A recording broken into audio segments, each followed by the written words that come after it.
Saludos a todos, continuando con el tema de la potencia en corriente alterna, el turno de hablar de la potencia aparente.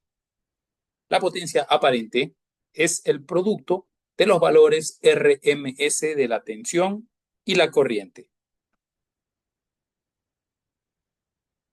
La potencia aparente se representa con la letra S y se llama así porque aparentemente la potencia debería ser el producto de la tensión y la corriente por analogía con los circuitos resistivos de corriente continua.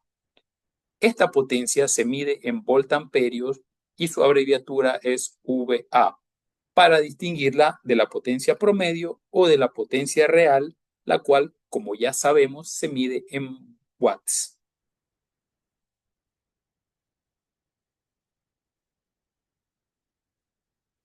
Hasta ahora hemos estudiado las características y el desarrollo de la potencia activa que es representada por la letra P. Esta potencia activa o potencia real que se le denomina también puede ser representada como un vector que está alineado con el eje horizontal. Al hablar de potencia compleja, esta va a tener más de un componente. Es allí donde aparece la potencia aparente, pero esta potencia aparente es una resultante de la sumatoria entre el vector de la potencia activa P y el vector de la potencia reactiva Q, que es un nuevo término que estamos empleando y que será explicado más adelante. Al realizar esa sumatoria vectorial, se obtiene como resultado un tercer vector que representa a la potencia aparente. Entre la potencia activa y la potencia aparente hay un ángulo θ que va a representar la separación entre ambos parámetros.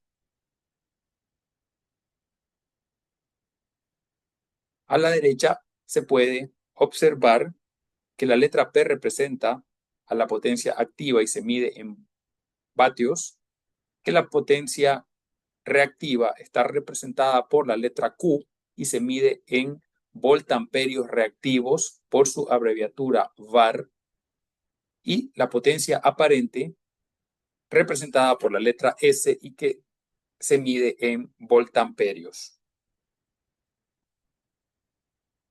Para calcular o determinar la potencia aparente, lo vamos a hacer multiplicando los valores de voltaje RMS y corriente RMS.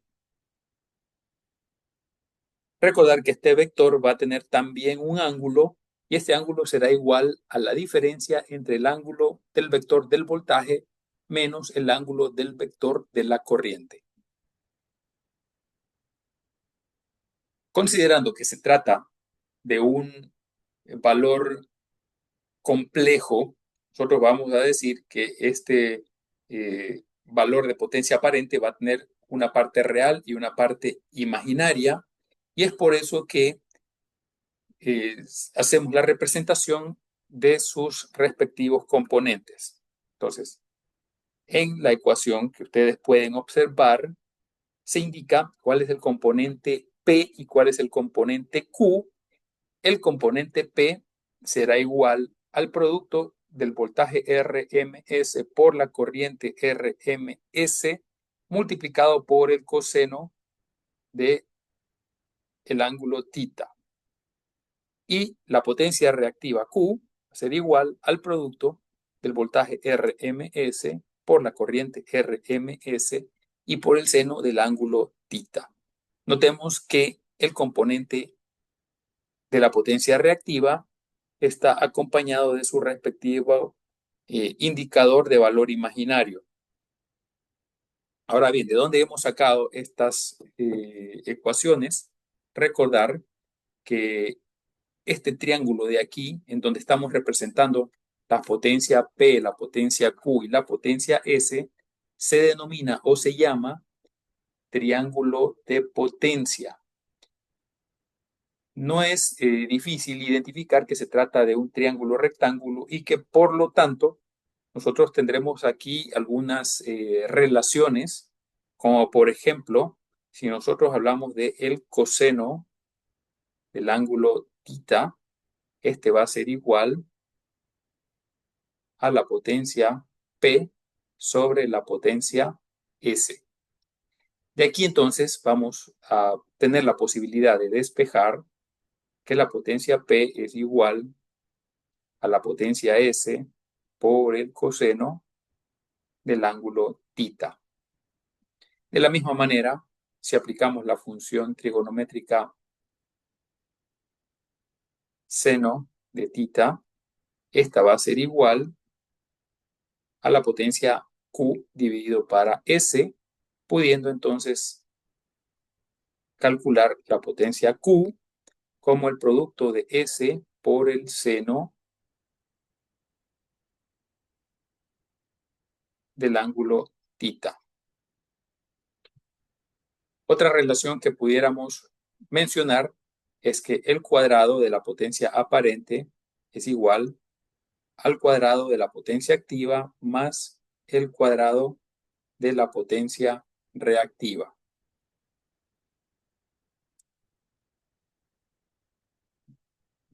De esta forma, entonces, vamos a decir que la potencia compleja puede representarse de dos maneras. Vamos a decir que es representada por un número complejo, en donde tiene un componente real que será el valor de potencia activa y un componente imaginario que será el valor de la potencia reactiva.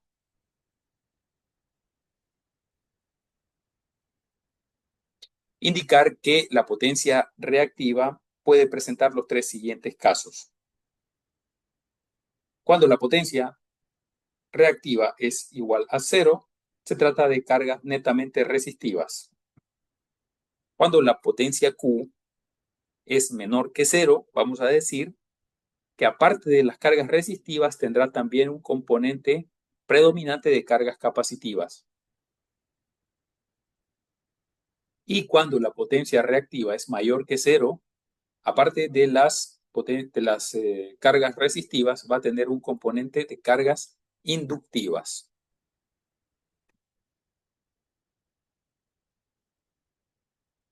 Un término importante cuando estudiamos la potencia en corriente alterna es el denominado factor de potencia. Este factor de potencia es una relación entre la potencia activa y la potencia aparente. Esta también suele ser expresada como el coseno del ángulo θ. En algunos textos está expresado como el coseno del ángulo φ, ya que algunos autores, en lugar de utilizar el ángulo θ, utilizan el ángulo φ. El factor de potencia, entonces, es el coseno de la diferencia de fase entre la tensión y la corriente. Este también es igual al coseno del ángulo de la impedancia de la carga.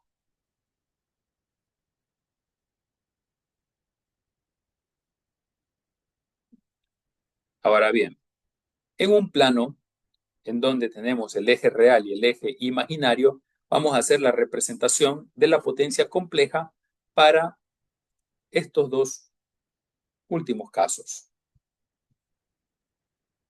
Bueno, como ustedes pueden apreciar, se ha representado el vector de la potencia P. Cuando nosotros tenemos una carga netamente resistiva, entonces el vector de la potencia activa estará alineado con el eje horizontal y en este caso, y solamente en este caso, vamos a decir que también la potencia P es directamente igual a la potencia aparente. Cuando tenemos los dos otros casos, el primero que es el factor de potencia en adelanto, este se da cuando las cargas tienen una tendencia capacitiva. Entonces, si nosotros representamos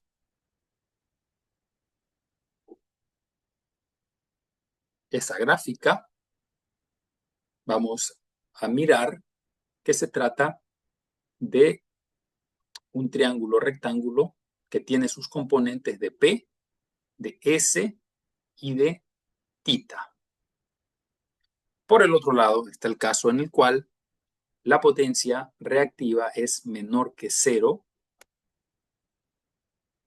Igual tenemos nosotros la representación de un triángulo rectángulo, que es el triángulo de potencia, en el cual la potencia Q es menor que 0.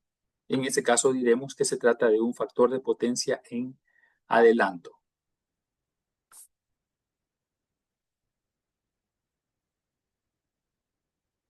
Ahora, hemos estudiado en clases pasadas la ley de Ohm compleja. Esta ley de Ohm compleja nos dice que el voltaje es igual al producto de la corriente por la impedancia.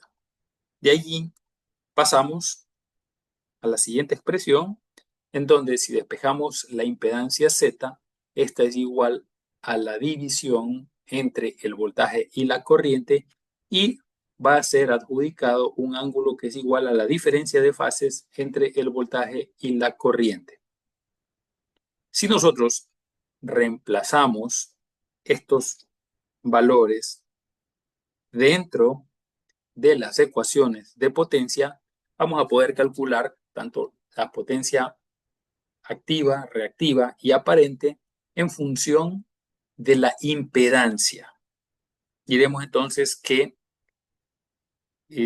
la potencia aparente es igual al voltaje al cuadrado dividido para Z, que la potencia P es igual al voltaje al cuadrado dividido para R, y que la potencia Q es igual al voltaje al cuadrado dividido para X. Este X sabemos que puede ser capacitivo o que puede ser inductivo. Si recordamos un poquito, la representación gráfica de una impedancia también hace uso de la trigonometría, específicamente del triángulo rectángulo. Y acá nosotros hacemos una relación de que la potencia activa está relacionada con la resistencia, que la potencia reactiva está relacionada con la reactancia y que la potencia aparente está relacionada con la impedancia. Otra manera de calcular o determinar la potencia aparente, la potencia activa y la potencia reactiva está en función de la corriente. Diremos entonces que la potencia aparente es igual a la corriente al cuadrado por la impedancia, que la potencia activa es igual a la corriente al cuadrado por la resistencia, y que la potencia reactiva es igual a la corriente al cuadrado por la reactancia.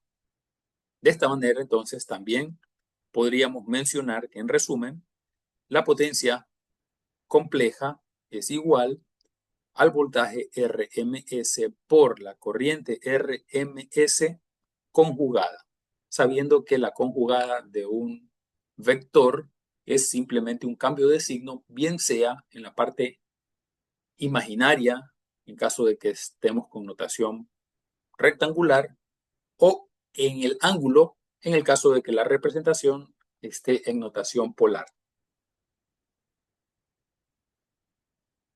Tenemos a continuación un ejemplo cuyo enunciado dice lo siguiente. La tensión en las terminales de una carga es 60 por el coseno de omega t menos 10 grados. Y la corriente que fluye a través de la dirección de la caída de tensión es 1.5 por el coseno de omega t más 50.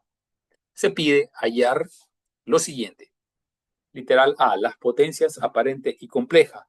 Literal B, las potencias real y reactiva. Literal C, el factor de potencia y la impedancia de carga. Vamos entonces a analizar este ejemplo que se nos pide resolver. Como en todo problema, siempre vamos a tener insumos de entrada. Para nuestro caso, se está indicando que el voltaje es igual a 60 por el coseno de omega t menos 10 y que la corriente es igual a 1.5 por el coseno de omega t más 50. Estos dos datos son funciones del tiempo y nosotros vamos a utilizarlos como valores fasoriales. Para esto debemos convertirlos y el procedimiento será el siguiente. Al necesitar valores de tipo RMS, sabemos que el valor RMS es igual al valor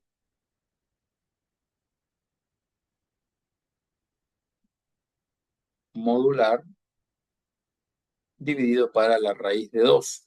Esto se aplica tanto para corriente como para voltaje.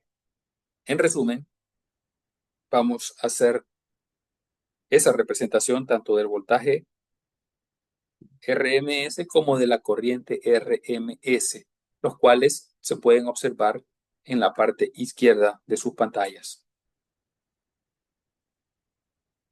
Lo primero que haremos será calcular la potencia aparente. Para la potencia aparente nosotros vamos a multiplicar el módulo del voltaje por el módulo de la corriente. Habiendo conocido ya los valores tanto del voltaje como de la corriente, simplemente reemplazamos los datos, obteniendo que la potencia aparente es igual a 45 voltamperios.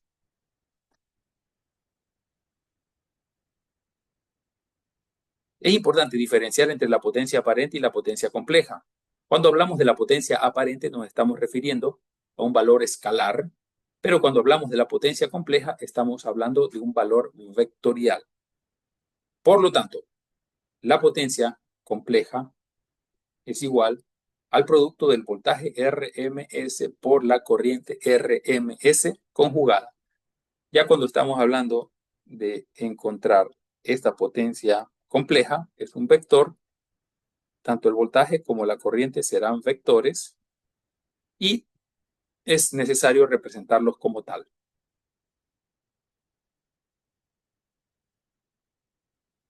Este voltaje RMS ya lo habíamos planteado en la diapositiva anterior y esta corriente RMS de la misma manera. Lo que viene a continuación es simplemente álgebra, en donde vamos a realizar el producto de esos dos vectores.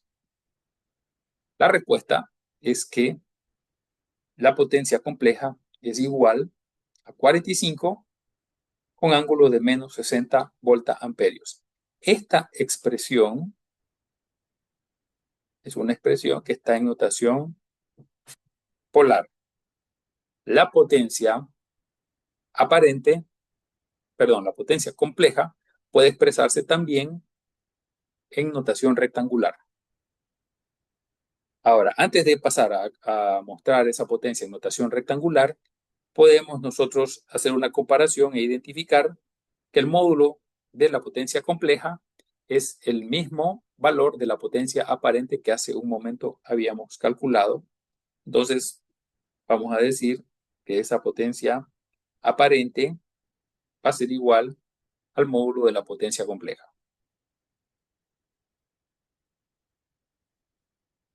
Lo dicho, la potencia compleja va a representarse con un componente real y con un componente imaginario, es decir, P más menos JQ.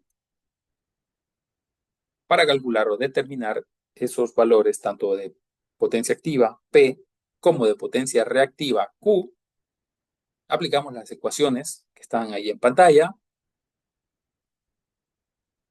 siendo el resultado para P de 22.5 vatios y para Q 38.97. De esta manera, entonces, podríamos nosotros observar o mostrar que la potencia compleja es 22.5 menos J 38.67.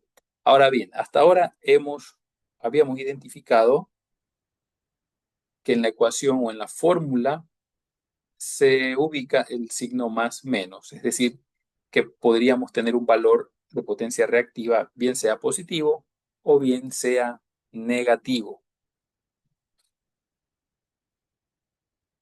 ¿Cómo identificamos qué signo ubicar? Pues ya previamente teníamos el valor de la potencia compleja, la misma que era igual a 45 con ángulo de menos 60. Esto era en voltamperios. Perdón, aquí equivocadamente he escrito P cuando es S.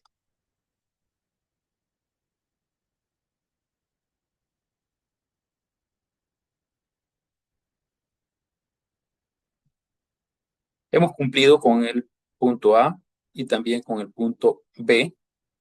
Toca determinar el factor de potencia y la impedancia de carga. El factor de potencia es bastante sencillo de calcular. Podemos decir que el factor de potencia es la relación entre la potencia P y la potencia S, o decir que es igual al coseno del ángulo θ.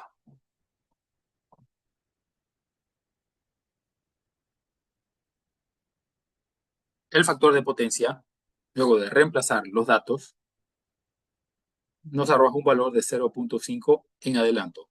Cuando el ángulo θ es negativo, nosotros diremos que el factor de potencia está en adelanto. Cuando el factor de potencia esté en atraso, será cuando el ángulo θ sea positivo. Aplicando el otro método, es decir, el coseno del ángulo θ, vamos a decir que el coseno de menos 60 es igual a 0.5, con lo cual se está cumpliendo. Recordar que el factor de potencia es un parámetro adimensional que está ubicado siempre entre 0 y 1. Es decir, no vamos a poder tener ningún factor de potencia mayor que la unidad. Para calcular la impedancia, vamos a hacer uso de la ley de Ohm compleja, que nos dice que el voltaje es igual a la impedancia por la corriente. Simplemente al despejar, esa impedancia es igual a la división entre el voltaje y la corriente. Como tenemos los datos tanto de corriente como de voltaje, simplemente reemplazamos y el valor de la impedancia será de 4 ohmios, esto con ángulo de menos 100, perdón, menos 60.